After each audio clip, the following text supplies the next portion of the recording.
Welcome back to the Locker Room podcast number 55. I'm joined as usual with Stevie Poacher. We've also got ex-Carlow legend and current manager of St Sylvesters in Dublin, Daniel St Ledger, to review the halfway stage of the National Football League. But before we do that, just a quick word to our sponsors, Ripped, for supporting the podcast. Ripp's online platform provides coaches with everything they need to optimize athlete performance. We certainly use them here at Daily Sports Science. Head over to rip.app for more information. Daniel, we'll start with Division 1. And I think there, if you look at the sort of halfway point, if you look at Dublin, the story so far has to be Dublin. They've conceded 671. They've scored only 1 goal and 51 points. Their first defeat to Coulter in 20 years. You're obviously working up there in Dublin. You're with St Sylvesters. Have you any inside information about what's going on there? Things don't tend to flood out too quickly, you know. It's kind of staying put from the Jim Gavin era, but yeah, it's a funny one. Like you can probably look at it in isolation in the last 4 games of the league and kind of look at how things have been going, and there is a bit of a narrative of, you know, missing players and different things, but like when you actually look at it in a broader picture, you could probably go back to Wexford Park last year, first round of the championship, you know, and a lot of the same kind of failings were kind of coming to the fore. You know, there's a general kind of lethargy, I'd say, around Dublin at the moment. But they almost look a little bit bored of the game, the style of game that had got them to 6 All-Irelands. You know, and like the Wexford game, then Meath, and then Kildare, and there was just a general bit of a malaise and turnovers like that you just wouldn't associate with a Dublin team of old. And it's probably their greatest curse. They're going to be compared to the Jim Gavin era for the next however long until they win another All-Ireland. But it's I'd be kind of worried insofar as that it's a consistent pattern, and you know, I'm sure they've all the analysts in the world that are looking at these things, and if you're consistently having probably, I'd say they're close to between 15, 20, 25 turnovers a game, that surely has to be something that's kind of been brought up in team meetings, before trainings, whatever the case is. And if that's consistently happening over a number of games, you're going to start to see little cracks appear. And even looking at the Mayo game from last year earlier, I was obviously very busy in school, but I had a quick look back at the semi-final, and you know, for the second half of extra time, Dublin look absolutely gassed, and you're just starting to wonder, are they, because the turnover rate has probably doubled from what they previously had, are they running so much more, especially middle third players? Are they putting so much more pressure on themselves, getting up and down the field, you know? And there's all these little bits and pieces, but as I said, if you're looking at these 4 games that have just passed in the league, you'd say, okay, fair enough. They've got Conor O'Callaghan, Paddy Small, they've got Johnny Cooper's back in the weekend. They've definitely, like, a huge amount, James McCarthy, even huge amount of players to come back in. But I know myself, if I had a team, no matter who I had or didn't have, you'd still want them playing in a certain manner, and you'd want them playing to a certain kind of structure. And at the moment, I just don't see anything discernible, really, you know. And like, I'll kind of caveat this, but I still think they'll get to a last 4. I still think they'll probably get to an All-Ireland semi-final, just based on the individuals that they have. But like 11 of the team that played against Kildare at the weekend started in the Leinster final last year. So that would just make you wonder a little bit, like what is going on in the training field? Because as far as I can see, there's a little bit of a disconnect there somewhere. And you mentioned their training. Longford are the only team that have conceded more goals in all 4 divisions. What do you think Dublin will be doing in training this week? You know, what do you think Desi will be addressing in training, or will he just sort of look at the video analysis, or will he directly address it on the training field? Yeah, it's very hard to tell, because I just see their main problem defensively is actually coming from the attacking third of the field. The turnover rate is just crazy, and they seem to be playing in a constant state of scramble, you know, where they're defending, running towards their own goal consistently. And now, in fairness, they're defensively, they were probably a little bit more solid at the weekend. You know, Johnny Cooper was back and he kind of held ship a little bit. But again, I don't think that's structure. I think that's him using his head a small bit.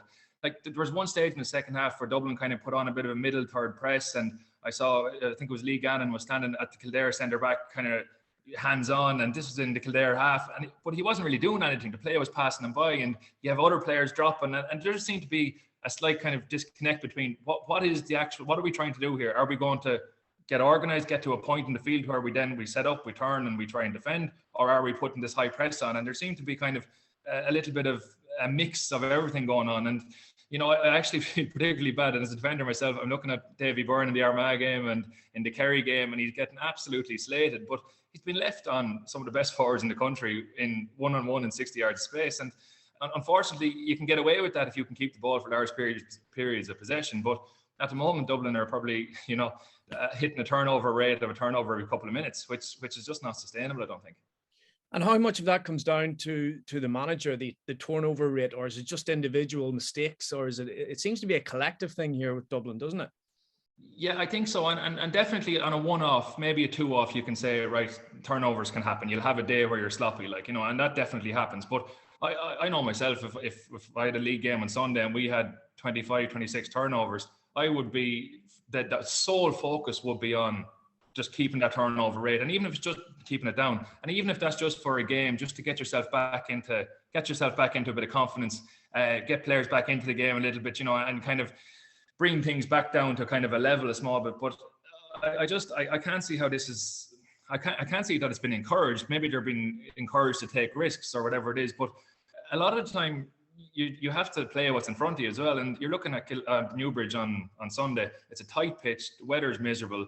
Like, it's just not a day for kicking ball to inside forwards. It's a day for safety, and it's not the sexiest word in GAA, but the reality is it's what got Dublin to where they were, was playing pragmatically. And look, I'm all for playing what you see, and if you see a 2-on-2 in 60 yards in space, yes, absolutely deliver it. But if you have, like, I've noticed an awful lot of the time, Lee Gann and Davy Byrne seem to be their setup players in the middle third of the field, and like, I don't particularly want my cornerbacks delivering, you know, eye to needle passes. I want Kieran Kilkenny out there, but he seems to be spending a lot of his time inside, you know. So look, maybe all these things will kind of fix themselves when they get a couple of players back, but still, that would make me wonder, how is this not being picked up on a regular basis? Why isn't there an emphasis being put on, like, if they have 13 men in front of them, why isn't there an emphasis on ball retention? You know, that is what got them to be as good as they were. And it seems like there's maybe Desi trying to put his stamp on it and say, no, we're going to go about things differently. And that's all well and good, but if it's losing you 4 league games, you know, maybe you need to have a look at that.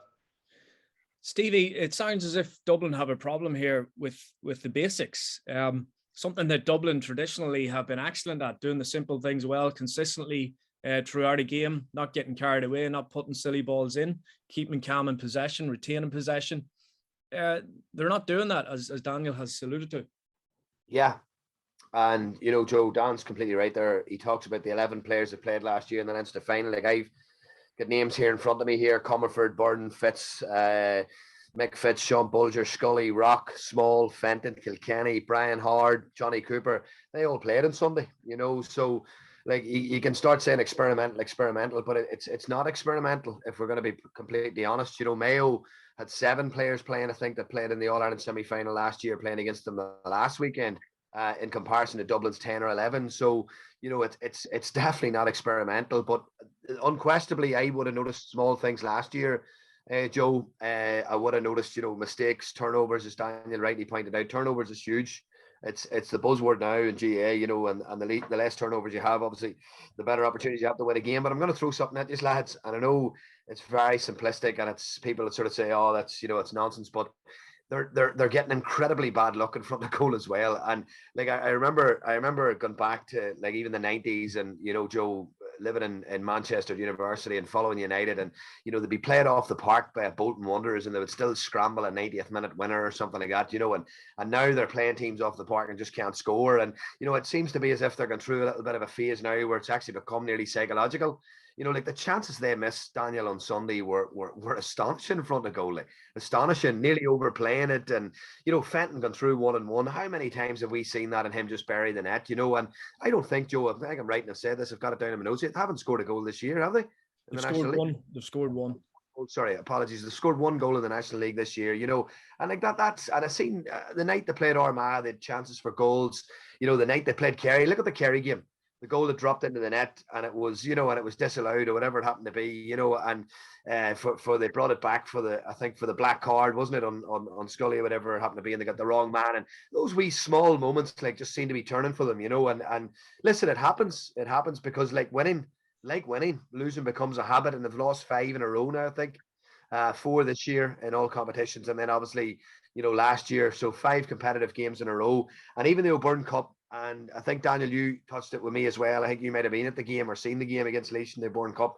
Like, they had probably more turnovers that day than they had in the 5 years under Jim Gavin. Like, and that's not an exaggeration. Like, it was scary, like the volume of turnovers they had that day. So yeah, Joe, it could be a fundamental basic thing, and it could be a psychological thing.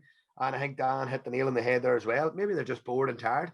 And I know that's an easy thing to hit them with, like, because they've been, and let's be honest, I don't think we can also take away the fact that they've been probably the best coached Gaelic football team that we have ever seen. You know, they've been the stuff that people have learned off them, the basketball movements, the 1 in, the 4 out, the backdoor cuts, you know, the screening, that's all come from Dublin, no one else. And in fact, like, you know, a lot of counties are trying to mirror image and copy a lot of the stuff that they would have done, you know, the high press, the 3 banks of 4, the 44 they would have called it. And all teams, like, there's Kerry now introducing this, and all of a sudden they're innovators. But it was the Dubs who really brought that high level of detail into their coaching. And I think that's one thing that Gavin deserves a lot of credit for, was he kept the lid on a lot of that. He kept the lid on a lot of the egos, a lot of the big men were kept in check, kept in tow. There was zero discontent in the camp. And then last year, obviously, you had the high profile unavailability of Stephen Cluxton, and then you had players leaving the panel, and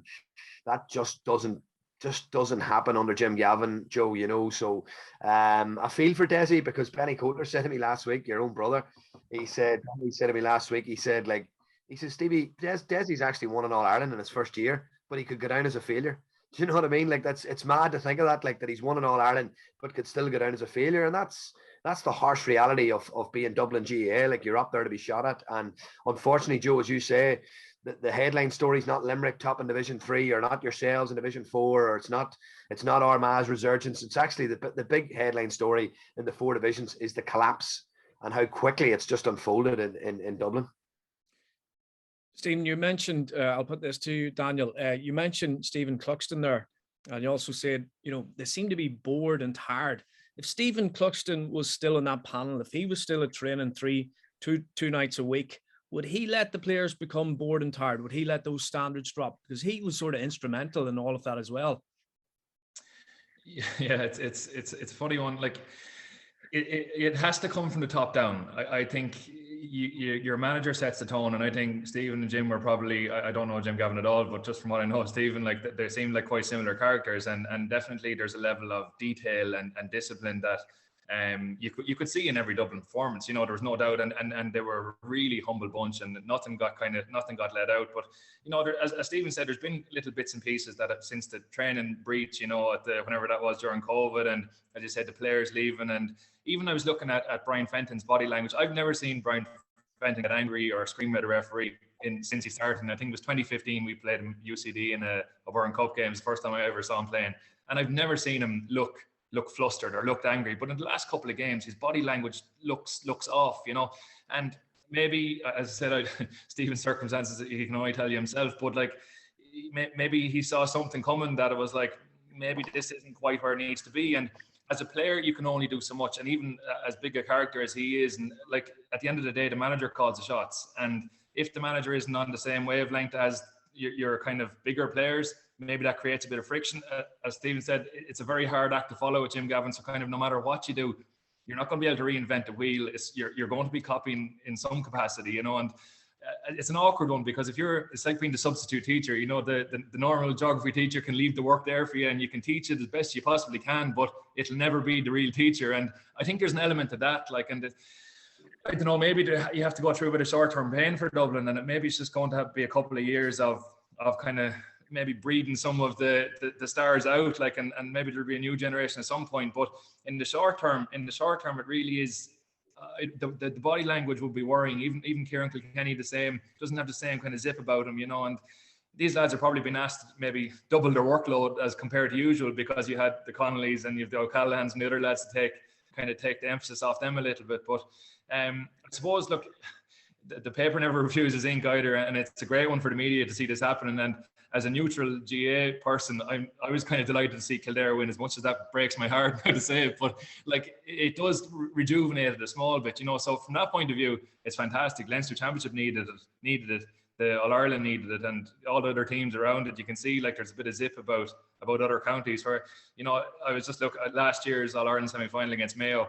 We were on a little honeymoon we were in Wexford at the time, and at half time I said to Laura, come on, we'll go and get a bit of food. I thought it was game over, it was done. And if they had won that All-Ireland, which I think they actually could have, just by muscle memory, just by good individual players of experience, if they won that All-Ireland, we probably wouldn't even be talking about these 4 games now. So it was a real sliding doors moment, that game against Mayo last year, and it kind of it rattled the foundations a little bit, I think.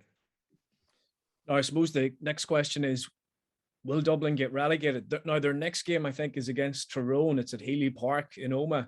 That's a tough game, you know. So will they get relegated? It's not beyond the realms of possibility. Like, again, I think the only thing that'll save them I don't know what their injury profile is like, but they need their big men back and need them back quickly. And even at that, if you're going to throw James McCarthy and Conor O'Callaghan in, or whoever else is coming back, and they have no game time, is that really an ideal scenario either? Like, I don't think it'd be the end of the world for them to get relegated. I don't think that's really I don't think that'll bother them too much, you know, one way or the other. I mean, it's a great story, and how the mighty have fallen and all that, but I like Tyrone next week is going to be, they're scrapping for points as well. Donegal the same, and definitely Monaghan the same, and God knows like there are 3 teams that you don't want to be playing when you're trying to look for, let's say, a handy 5 or 6 point win. Like, it's not going to come, you know. So and this probably, again, stylistically is going to be tricky for them, because the Dublin of old would have taken the sting out of any northern team. You know, we saw it in, was it 2018 with Tyrone? They would have taken the sting out of the game. They'd have turned it into a bit of a snore fest, but they knew how to win, and they had no problem doing that. Whereas with this Dublin team, I feel like they're trying to prove themselves. They're trying to show that that's not what they are anymore, which I think will feed into, like, rightly or wrongly, 3 northern teams who will be extremely well set up. And Stephen, just having a look at the Division 1 table there, you've got Kerry and Mayo at the top there, both on 7 each. Then you've got Armagh and Donegal.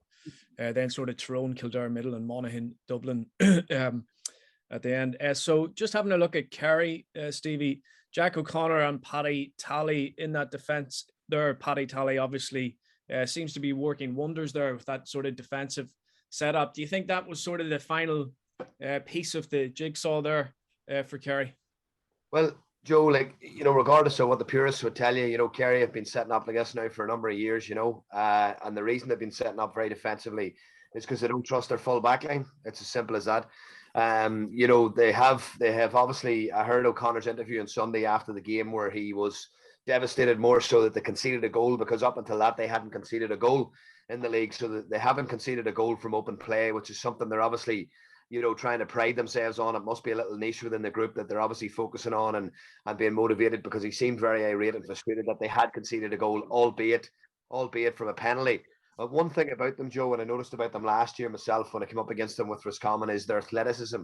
You know, the likes of Diarmuid O'Connor and some of the runners from the middle third, you know, White and Murphy and these guys, and you know that they probably don't get enough credit, because the sole focus is on Shawnee O'Shea and David Clifford and Paddy Clifford and the fabulous forwards that they have. But my God, like, they have some serious athleticism in that middle 8, you know. And Daniel probably would go back to, we talked about it ourselves, Daniel, before, about this Dublin team when they were in their plum, you know, and that sort of 800-meter type runner athleticism that they all had in that middle third, your McCarthy and your Fenton and your McCaffrey and these guys, like, and Kerry have that, albeit, and they're blessed with obviously, you know, some seriously marquee forwards as well, Kieran. They look the real deal at the minute, but sure, you know, how many times have they looked the real deal? The only thing I would say is that this year I think is very unique beyond all years, because the league is always sort of, just get through the league, you know, regroup, take a couple of weeks away, come back, go on a training camp, play a couple of games, come championship. Now you have only 2 or 3 weeks to the championship. If you make a league final, you could be out in the championship 2 weeks after the league final. So I think momentum is key this year, Joe.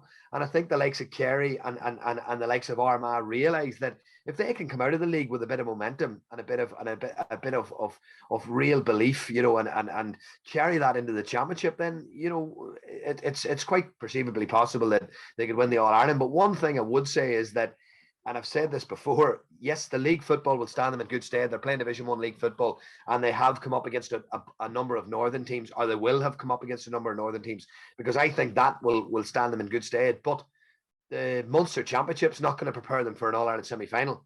That's the one thing I would say, and I think last year was a prime example of that. where they came in after having beaten, I think, Cork with 5-21 to whatever it was, and they came in, and Tyrone are sitting, having been beaten, last year's Ulster champions.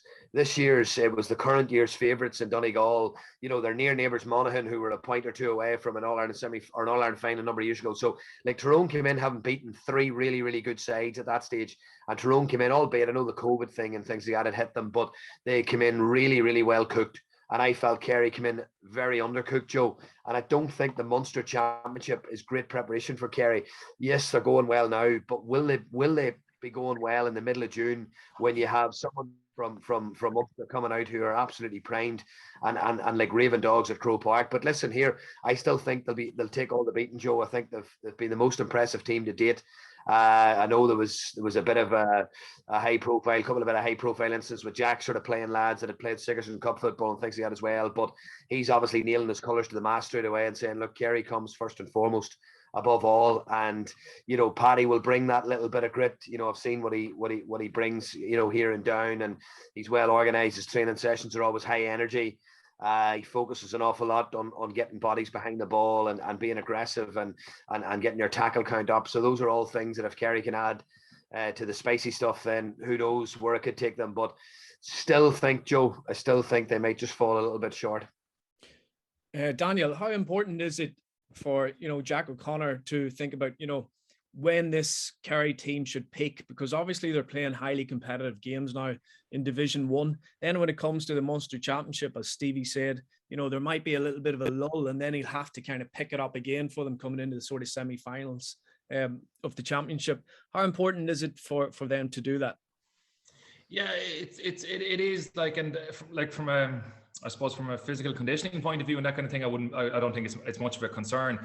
It's more so, I think Kerry are susceptible to a counter-attacking team, and like that kind of, as much as we say Tyrone have changed massively since Mickey Hart, like they really haven't in reality. It's much the same setup, and I think that's what will catch Kerry out. And probably, I'm not actually sure which side of the draw they're coming out, but if they caught a Tyrone or someone coming from that side of the draw who will set up properly against them, I still think they're susceptible to that, because it doesn't come natural to them, and as much as Paddy might have brought to them defensively and that kind of thing, I still think there's an urge from Kerry people to play a certain way, and it'll be interesting to see kind of what happens, because you won't get that kind of a setup from any of the Munster teams in reality. I know Clare and Limerick are doing fantastically at their level, but you're not going to get the same level of intensity that a Tyrone or even a Monaghan could bring, given the right occasion. So I'm kind of with Stephen in this one. I'm not 100% sure if they have made the strides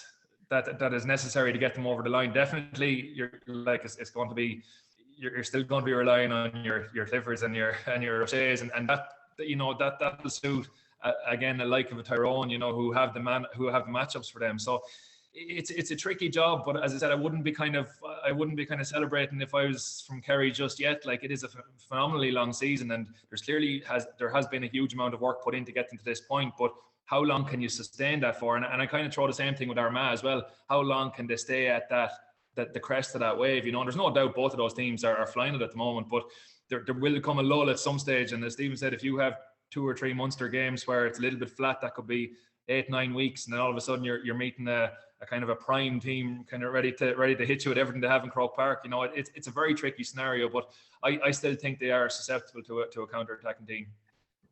Also as well, Joe, probably to add what Daniel said there about Armagh, it's one of the big differences I noticed even from last year, involved with Roscommon in Division 1. Roscommon would have been in Division 1 last year, and they're flying in Division 2 at the minute, and everyone's fit and they have a full panel to pick from. But last year, you would have lost the likes of, young Cal Hennigan, you would have lost big Ultan Horney, an absolute warrior in the middle of the field. And all of a sudden you go into your squad and your squad's just not at that level where, they need to be. And that's where I feel as well, the likes of Armagh, could get caught out if you pick up 5 or 6 injuries. And I think, Joe, that's probably what separates, those top 3 or 4 counties, Daniel, your Mayos, your Tyrones. Like Tyrone went into the Kildare game last Sunday, Joe, went into the last game against Kildare last Sunday with 7 key personnel missing. 7, 5 suspended and 2 injuries, and still dug out what you would call a relatively comfortable win. There's very few, Joe, Division 1 teams that are fit to do that and able to do that, and I think strength and depth in your squad is absolutely key. And as Daniel said there as well, like if something happened to Rian O'Neill or something happened to David Clifford for Kerry, do they have that real strength and depth to replace those players? And again, go back to the team that we spoke about for a great length. We'll not go back and talk about them any longer. But when Dublin were peak Dublin, which I felt was around tail end of 2017, 2018, they were definitely peak Dublin then. And for me, like, they were covering handicaps, by 20 points in Leinster comfortably every week. And their strength and depth, Daniel, was absolutely outstanding. Like, coming off the bench, like the personnel that they were bringing into games, like, they were bringing Brogan in, they were bringing McManaman in, they were bringing Mannion in. Like, it was scary, the guys that were bringing in when your defence is looking laboured and tired late in games, So I think, Joe, strength and depth in panels, and I think that's one thing that James Horan is getting right at the present moment in time. I've seen Mayo a few weeks ago. They're manic, they're mad, they're mental, but they just play with serious ferocity and intensity, and it's crazy because it's really hard to understand how they play. But what they have is they possess some seriously big warriors there in the likes of Keegan and O'Hara and Mullen and Durkin and Cohen and these guys, and they're just dogs. Like, they're just warriors, and they'll go to the wall and they'll go to the well many's a time. And look, I don't think anyone would begrudge them winning an All-Ireland this year, but again, there's a lot of demons there to overcome for them to win it. But I do feel the fact that they've introduced a lot of these younger lads, the likes of Aidan Orman and guys like this, they're it's going to improve them later in the summer because they're going to have experience, and I know they're using Aidan O'Shea even at the present moment in time in a limited capacity. So that could be, you could see Mayo possibly being a contender this year as well. Just to mention Kildare there, Daniel, because obviously they had a good win against Dublin. Stevie mentioned strength and depth, with your team, but also strength and depth in your kind of management team, your backroom team. Glenn Ryan's got John Doyle, Anthony Rainbow, Dermot Earley, Paul Galvin. How important is having all that experience in your changing rooms? And can it become actually counterproductive because you've got too many big names or too many egos, if you like? Yeah, well, I won't comment on the egos, but definitely I'd say it can be tricky because there's no doubt about it. Like, you could put 10 people into a room and all 10 people could have a very different opinion on whatever topic you might give them. So, like, I personally, I'd find if I was working with someone in a management capacity, you'd have to look fairly hard to find someone who thinks relatively the same as you on things. And that's not to say that's right or wrong or indifferent, but it's the important thing is that the messages are the same. And I can imagine all of these fellas have their own individual thoughts on how the game should be played. And I'd say it takes a bit of managing itself. Like, you've 30 players and you've 20 of a backroom team to try and kind of keep all going in one direction. Now, clearly something is working for them because, in fairness to them, they seem to have kind of grown a set of balls a bit in the last while, and they kind of put the shoulder to the wheel a bit. And, the scenes after in Newbridge were fairly manic, after Sunday. And I suppose that's probably a build-up of whatever it was, 22 years of frustration, having not bet Dublin, so that's a massive thing for them. But it's, I don't see massive differences in them in anything that they're doing setup-wise or anything, but they're just probably playing with a little bit more heart, and especially they probably look a bit ahead of the game conditioning-wise as well, I'd say. And it kind of like Armagh, will that taper off at some point? And because at the end of the day, blood and guts and running will probably only get you so far. It's the kind of the more nuanced side of the game when it comes to Leinster semi-finals and finals that they'll need. But definitely they brought a little bit of heart back to Kildare, which is, I suppose, from a Kildare fans' point of view, is brilliant to see. But it definitely, if I had my dream team of managements, like, less is more, I think, sometimes, because definitely too many cooks could spoil the broth. Now, look, I'd be open to, if Kildare win Leinster, I'll take that back happily. But from my point of view, it's there's a high degree of specification, and if all those lads have to get their say in every night, so if each one of those has to do a drill or has to do some bit of analysis, that's probably 50 minutes gone by the time they all have their 10-minute slots. So look, I don't know how they're working it, but it wouldn't be my cup of tea anyway. Yeah, it certainly it looks interesting. Stevie, we mentioned Armagh there, the three Kieran's. The Armagh train has slowed down a wee bit. Obviously, you'll be happy enough with that. How do you think they'll make a league final? Oh shit, my mother's from Armagh, Joe, so I have to be careful what I say here. You know what I mean? I landed home to the house one day there and an Armagh flag flying out the window, but I nearly crashed the car. Like. But no, listen, no, look, obviously myself and Kieran are very good friends. McKeever, like we get on the best, like, and you know, from a coaching perspective, like I would learn a lot of Kieran, like, and I would pick his brains an awful lot of the time, and you know, things that obviously from a coaching perspective, just like myself and Daniel, I think coaching, you know, the greatest resource we have is each other, and it's great to learn and share and chat, you know, and I'd meet him regularly there for a coffee or even an odd pint, Joe, but the pints are very seldom these days, as you can imagine. Like, but no, listen, Armagh for me have been quite impressive, right? And I'll tell you why they're quite impressive. I've said this before. Like the down club leagues, and I'm just going to call it out there. Like, I know people from Armagh probably feel a little bit disrespect here, but like I take the down club football, for example. I would say the top 4 or 5 teams in down would comfortably win the Armagh Senior Championship, Club Championship. And I mean that genuinely. I don't think Armagh club football is particularly that good. You know, Cross McLean's dominance obviously is over. You know, you have the likes of Clanern now who believe they can win it, Mahary who believe they can win it, you know, Green Moore, you know, Pearse. So all these clubs have now believed they win it, whereas years before, Joe, they never believed they'd win it. And the standard, I've been a lot of Armagh club football, and the standard is not fantastic. So I actually think McGeeney deserves a lot of credit for the group of players that he has got involved in Armagh. He's got rid of the messers, Joe. He's got rid of the bluffers. He's got lads in that want to play for the county. They're in a high performance environment. Julie Davis has made a massive impact from an S&C point of view.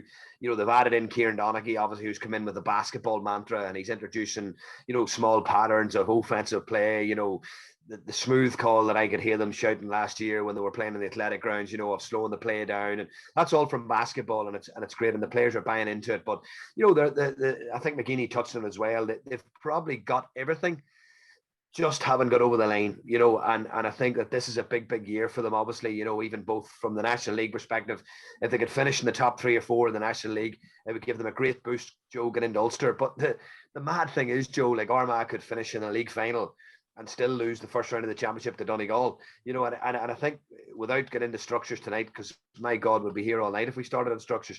It does sort of, you know, it'll sort of pain me to sort of say, like, and geez, I need to be careful with all due respect, but like a Westmeath or a Longford could make a provincial final, like, but yet an Armagh could be knocked out in the first round of their provincial and their season could be over, you know, and I just don't think it's right, you know. I just don't think it's right. So it is something that we need to look at, you know, because Ulster's so lopsided that everybody can beat anybody on any given day. But it is something that has been labelled at Kieran probably as a manager, that he's never really, you know, got over the line in Ulster, and I think they've only won, you know, 1 or 2 high-profile Ulster Championship games in his time. But again, it is a minefield at Ulster, like so. But I think this year there seems to be a wee bit more about them, Joe, a wee bit more about them, and obviously in Rian O'Neill, they possess one of the best forwards in the country at the present moment in time. They've unearthed young Kieran Mackin, and I think that's a story in itself, that in a family of 6 or 7 siblings, you have Kieran and Connor both playing for Armagh seniors, and you've Blahin and Amy playing for Armagh senior ladies, you know, and the 2 girls are 2 of the best footballers in Ireland. So there's some genes in that family anyway, I can tell you, in the Mackins. So, but they've unearthed a couple of real clinkers, Joe. They've unearthed a couple of real clinkers this year, and obviously you've got the likes of Turbo and that coming off the bench and gives them a great impact. But on Sunday, Joe, the standout thing for me was people talk about Armagh or Mayo's press and the way they went after Armagh, but it was 4 turnovers. Armagh were 3 points up or 2 points up, and it was four simple turnovers that you might get away with in Division 2 that you just don't get away with in Division 1, Joe, you know, because you're punished with the ball in the back of the net. And I seen it at first hand last year, you know, heading into the last 10, 12 minutes against Kerry, and you're 13-all at home, and, you know, Kerry are down to 14, and you think you have the game, you're going to win the game, and you give the ball away once, and all of a sudden they've 1-1 on you before you can even turn around, you know, and that's top level. That's what happens at the top level, and that's why Mayo have been at the top level, you know, and that's why Armagh were punished on Sunday. So I still think, Joe, maybe possibly enough to win Ulster if everything goes well, you know, if everything really falls for them. They could possibly get to an Ulster final, who knows, but it's very, very difficult to win Ulster, Joe. Very, very difficult. And obviously Mayo, Daniel, beat them at the weekend. Mayo seem to be quietly going about their business this year in the league. They're joint top there with Kerry. How do you see them going in the last sort of 3 games? Yeah, they look pretty good. Like, it's funny, they spent probably James Horan's nearly spent a decade trying to build a team of athletes to compete with Dublin, but I think that's actually never been the place that they've been struggling with Dublin. You know, there is probably more on the kind of organizational side, but as a result of that, he's got a team of middle third kind of powerhouses, kind of a la Dublin, as we're saying. James McCarthy and Fenton and these lads could have been 800-meter runners in a different life, you know. But it's I like what Mayor are doing at the moment, but again, when it comes to the crunch, when it comes to the second half of an All-Ireland final, and you need some structure to go back to, I'm not sure if it's there for them, you know. And I think it's what caught them out with Tyrone. They're fantastic to watch as a neutral. Like, they're unbelievable. I was watching a few minutes of the highlights of their game in the height. Like, it was fantastic. The last score they got, and also from a turnover, had 6 lads bombing down full pellet. I love watching Mayo. I say from James Horan's point of view, they must give them heart attacks, because they can be all over the place, and they were better against the wind with a high press, which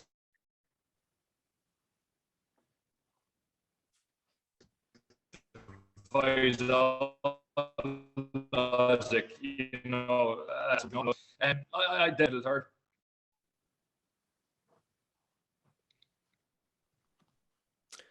Okay, I think we have just a few issues there, connection issues. I'm not sure who it's with. Okay, so just before we move on to Division 2, 3, and 4, which we'll talk about briefly, a quick word from our sponsors. Ripped asks, are you tired of the limitations of using Excel and email to deliver programs? RIP can help you simplify the creation and delivery of training programs, making it easier for you to provide everything your clients and athletes need, all at their fingertips. With training load, well-being, and nutrition monitoring, so you get the full picture of your clients' and athletes' performance. To find out more, head over to www.ripped.app and use the code LOCKERROOM, that's caps, all caps, LOCKERROOM, to get your 2-month free trial. Okay, man, we'll move on to Division 2. So if we have a look at Division 2 now, sitting at the top of that table now in Division 2 is Derry. And if you look at Derry are absolutely flying, Stevie. They've scored something like, I think they've scored 6 goals and 67 points. But also, more interestingly, they've only conceded 30 points in those 4 games, and they haven't conceded any goals. Obviously, we know Rory Gallagher and his sort of watertight defense system that he has, but they're doing it at the attacking end as well, Stevie. So how do you see that division going? Yeah, listen, Derry are a fine side, Joe, and I think from a development point of view, you know, Gallagher's obviously, I think, into his 2nd or 3rd year now, I think, you know, and obviously, albeit the COVID obviously had hit before, like, but they were doing it. I think it's not. I don't think it's any hidden secret now that when we were all in lockdown, Derry were training 3 or 4 nights a week. Like, I think that was plainly obvious to everybody. Like, and I think people in Derry were sort of saying it was mental, the training they were doing. But look, good luck to them, because they've obviously made massive gains, Joe. You know, tactically, physically, and mentally. You know, Rory obviously got his stamp on them during those quieter months, and that would have had a big impact in their development. You know, and their trust with him as well. And look, Rory will throw everything at his coaching, and you know, he's a brilliant coach, and he's maximised every team he's gone to. He seems to have maximised, you know, a lot out of them. The likes of Fermanagh, even, you know, club sides in Coulter, you know, that they're always well organised. You know, always extremely well organised. He does Rory would do a lot of what I would call sideline coaching, Joe. You know, he coaches an awful lot from the sideline, like, and you can hear him during games as well, you know, giving players multiple direction during games. And one of the key things that I felt, Joe, that has changed from Rory's time at Donegal was the speed of the transition, particularly against Cork. The goal that Benny Hearn scored against Cork came from a save from the goalkeeper. McKaig took off, slipped it inside, I think, Shane McGuigan, and it was slipped across, and Benny Hearn, you know, I think from back to front, it was something like, you know, 14, 15 seconds in transition. And that's something that Derry have improved on massively, Joe, is their ability to transition. And I think the likes of Kieran McFall there from Waddy Graham Glens is an absolute Rolls Royce of a footballer. And I think, you know, if moving forward, if teams are going to shut Derry down, they've got to really look at matching up on him and really tagging him, because an awful lot of Derry's really good play goes through him. And on the first night, Joe, when they played down as well, McFall was immense. I couldn't believe it. I don't even think McFall could believe that there was no one on him, and that those type of players just can't be left, Joe, unmarked, because they've got a serious high level of influence on games. So Derry's in a great place, and that win at the weekend was the one win where I felt there might have been a banana skin for them. They have a mammoth game coming up next against Roscommon. I was very impressed with Roscommon the other night. So Derry will have their hands full there, because Roscommon are playing very, very direct football at the minute. The likes of Cian McKeown or Cathal Hennigan, Enda Smith, they'll really go at you. And they'll not be afraid of a team setting up defensively against them, and they get a lot of height and a lot of width in their attack. So this will be a big test for Derry now in 2 weeks, Joe. Big test. Just an interesting point there, Daniel, that Stevie raised, was that sideline coaching. Rory Gallagher seems to do a lot of it. The likes of Banty McEnany does a lot of it, but there are other coaches that don't really say that much on the sideline, and they just let the players play. What type of coach are you? I know what I'd like to be, but I think it's very hard to kind of purposely be a silent coach or purposely be a sideline coach. I think you're either one or the other, but definitely I kind of get caught into the louder side of things sometimes. But you got that from Stevie. Yeah, I suppose you're kind of influenced by what you're around most often, I guess. But I always felt like as long as it's positive, and sometimes you're not even given directions, really. It's more so about just bringing energy, and if there's a good contact, there's a good turnover, that your energy can feed onto the pitch. So it's not necessarily anything specific. It's just more noise and bluster. And again, where do we get it best from? Just talking about that Division 2 there, Daniel, what teams have sort of impressed you, and what teams have disappointed you in Division 2? Yeah, well, there seems to be a fair split between the top maybe 4 and then the bottom 4 in Division 2.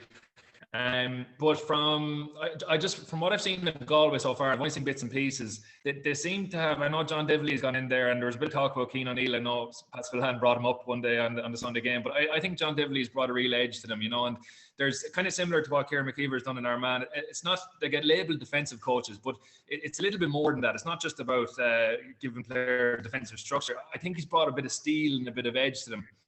And, I think they're kind of striking a little bit of balance. When Joyce came in first, it was all out. It was man to man. We're going to play. This is the Galway way. And fairly quickly they realised, well, that's not going to work.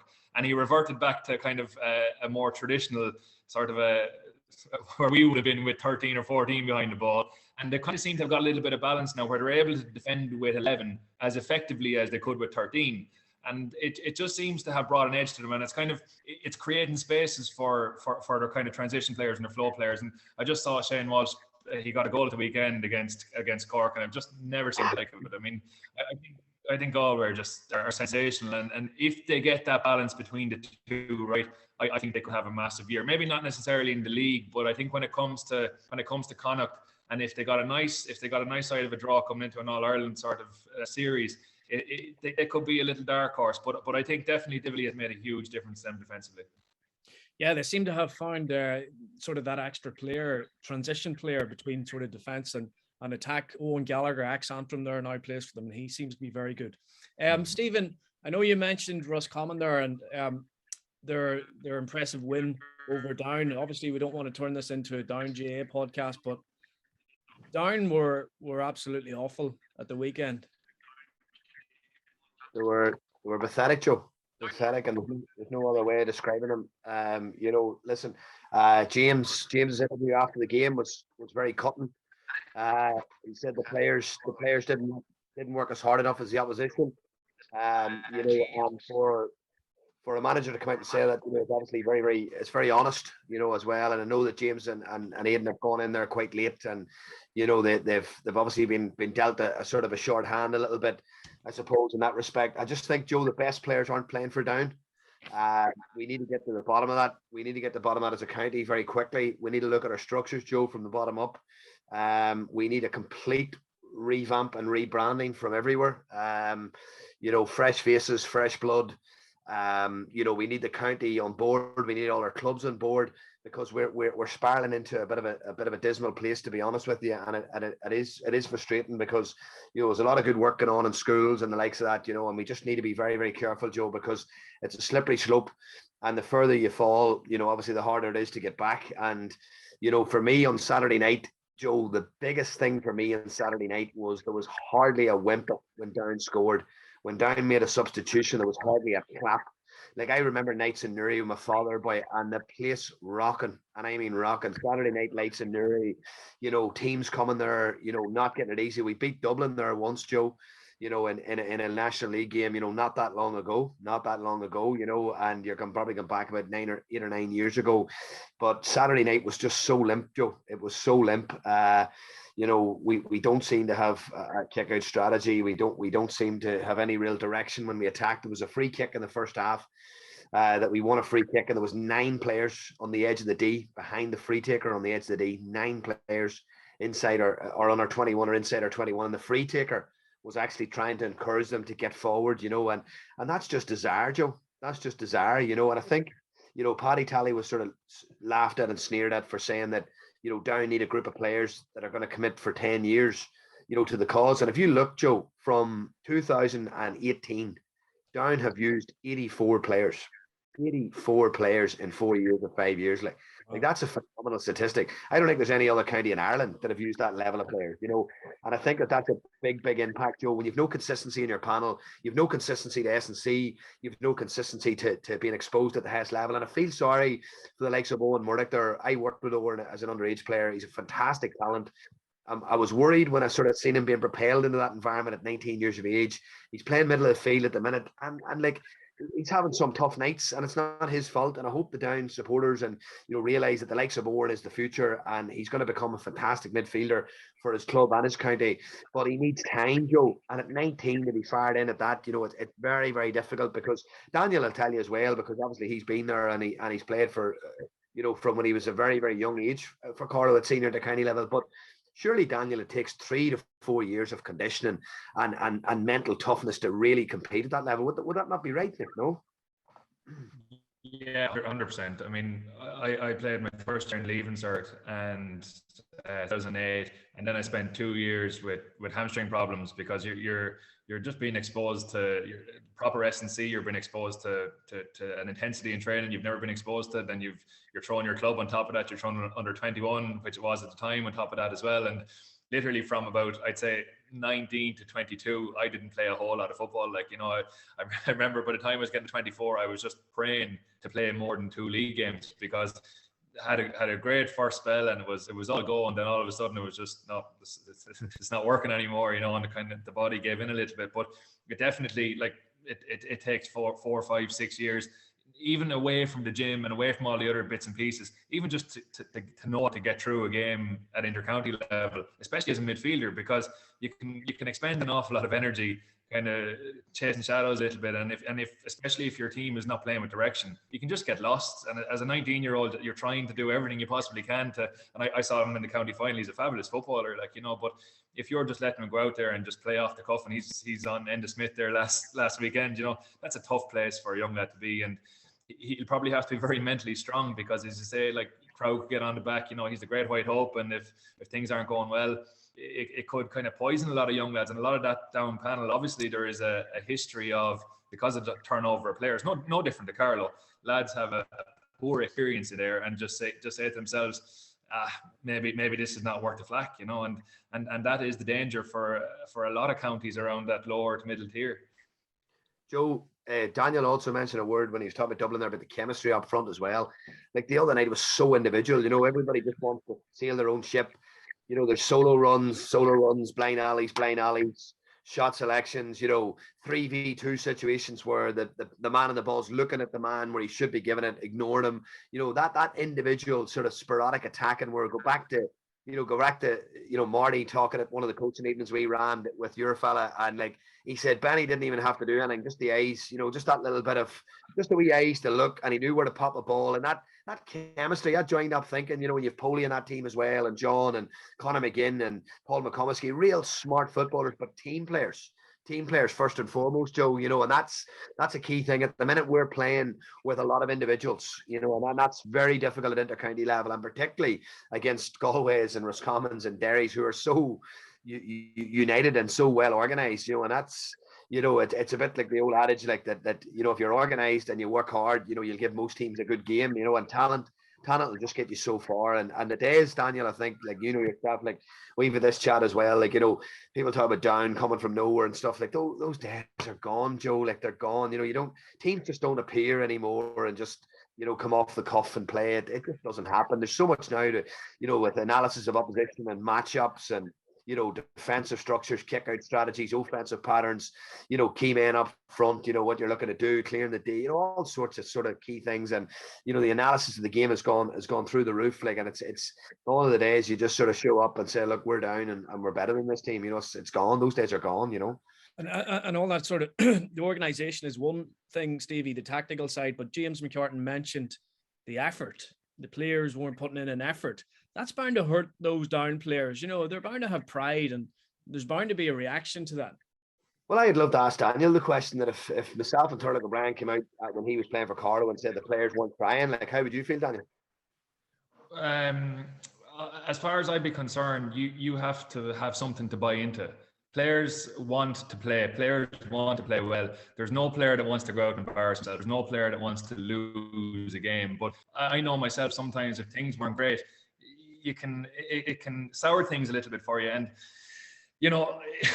trying hard is one thing, but if you don't have a structure to try hard in, you can run around like an Egypt for 60 minutes and not get near balls. So look, I said, I don't know the inner workings, you know better than me, but from what I can see, down don't particularly have much of a structure and identity, and I don't really know what they're about. Like, are they, as you said, the team of old, the teams of years ago, or are they going to create something for themselves and you kind of a down? It's very hard to see that. And if I was one of those players and my manager told me I'm not trying hard, I'd be kind of like, yeah, well, what are we doing here? Like, what have the management team put in place for us to actually buy into? How can we create scenarios where our efforts are actually rewarded? So creating kind of overloads in the tackle, or creating kind of opportunities from kick-out plans or kick-out presses, so players will buy into something if they're given something to buy into. In my history, this isn't junior football where lads just want points. Like, this is inter-county football, and these lads are serious and they're giving up 3/4 of their week probably to this. So it's a surprising statement, and I'm not sure it'll have the reaction he wants. Well, it'll be interesting to see what happens. Lads, briefly moving on to Division 3 and 4. We've just got a couple of minutes left. Division 3 there, Stephen. Limerick top, Antrim second. Then we've got Louth, Westmeath, Laois, Fermanagh, Longford, then Wicklow at the bottom there. Who do you expect to come out of that group, or how do you see that group going? Big shock at the weekend. I think Billy Lee would be delighted with the he'd be delighted, Joe, with the result of the weekend. I cut off there, Joe, did I? Nope, you're still on. Joe, yeah, I think Billy Lee would be delighted at the weekend with the result from Louth. Beating Westmeath, it's blown the division wide open. That was a big shock, Joe. I didn't see that coming now, to be honest with you. But obviously when Louth have a forward like Sam Roy, who's up there with some of the best forwards in Leinster, you've always got a chance. But hats off to Billy Lee. He's working with a group of players. He's probably lost 5 or 6 to the hurling panel, Joe. Lads that would be fit to play, and obviously hurling in Limerick is first and foremost at the present moment in time, so the footballers are a poor relation. So he's doing a fantastic job, Joe. Fantastic job. And listen, I would love to see him promoted. Obviously Longford are struggling, and I sort of think I said in the show as well, like a big step for young Billy O'Loughlin to go in there at his first inter-county job, and huge step up, Joe. So it's probably no surprise to see Longford struggling a little bit there, but my money probably will be on Limerick to squeeze it, and maybe possibly one from Westmeath and Antrim, Joe. Would you agree with that, Daniel? Yeah, it'll be interesting from a Limerick point of view, because they've never really been in a scenario like this before, where they're favourites. They're kind of almost expected to go up nearly at this stage. They look like they have themselves in pole position. So it'll be very interesting to see if they can kind of hold that out and maintain composure, because it's definitely a tough position to be in if you're a perennial underdog for most of your careers in intercounty football, or as Limerick footballers, no different than ourselves would have been, the pressure comes on for the last couple of games. So it'd be interesting to see if they tighten up or stick the kind of principles that they have been playing with. I just have a sneaky suspicion Westmeath eventually will kind of come through. We've played them an awful lot over the years, and they're a gnarly sort of a hardened team, and they just have a couple of the little bit of gold dust to sprinkle over it as well. So I still think they'll have a bit of a say. They'll probably be disappointed losing to Louth at the weekend, but I still think they'll probably be thereabouts with a shout. Antrim, like going down to Laois even was a fairly big result for them, because it's not an easy place to go, and Laois are always an awkward team, as we may have encountered once or twice. But yeah, I still have a little sneaky suspicion. I think Limerick are in a good spot, and I just think Westmeath might follow them. Okay, and moving on to Division 4, lads. Obviously, your old team Carlow played Cavan at the weekend there. Cavan beat them by 4 or 5 points, I think. Top of the league is Cavan. You'd expect Cavan to go through. Obviously, London got beat at the weekend. Then you've got Sligo, Leitrim, Tipperary, Wexford, Carlow second from the bottom. But there are sort of signs coming out there of Carlow that things are getting a little bit better. Yeah, it's I've a fair bit of sympathy, to be honest with you, for the lads that are in there at the moment.